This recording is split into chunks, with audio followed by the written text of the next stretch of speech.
Здравейте, скъпи приятели! Както вече сте видяли от заглавието, ние ще пробваме дубайскин шоколад. Ето го и него.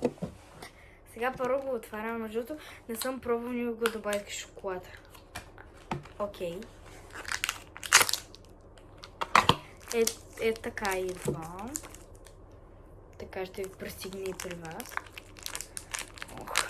Сега само да взема ножица. Аз много отдавна мрънкам за дубайски шоколад. Най-сетне имам тази възможност да го опитам. Ето го. Само да не му пишете диабет миобет, защото не го ям сам. Мирише уникално. Окей, изглежда отвътре уникално. Знам, че в някакви други има шарки, тече, но в този е най-евтиния, който можа да намеря. Ето го. За.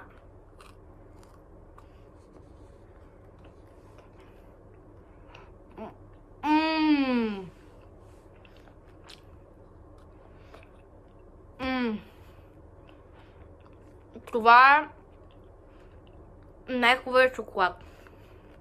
Ева!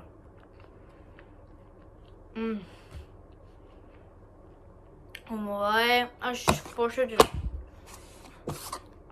13 лева се заслужава наистина. Много е гучен. Не, това ще го изям. Цялото. Значи хора, много е годин, препоръчвам. Е така изглежда. Ема го и по самите магазини. Там може да го откриете. Точно този го има и по магазините. Има някои жълти хрупкави неща. Уникален е. Наистина.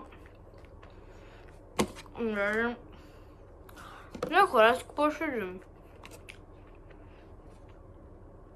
Приятели, надявам да ви е харесало видеото. Защото на мен изключително много ми хареса. Абонирайте за канала ми и от мен. Бай!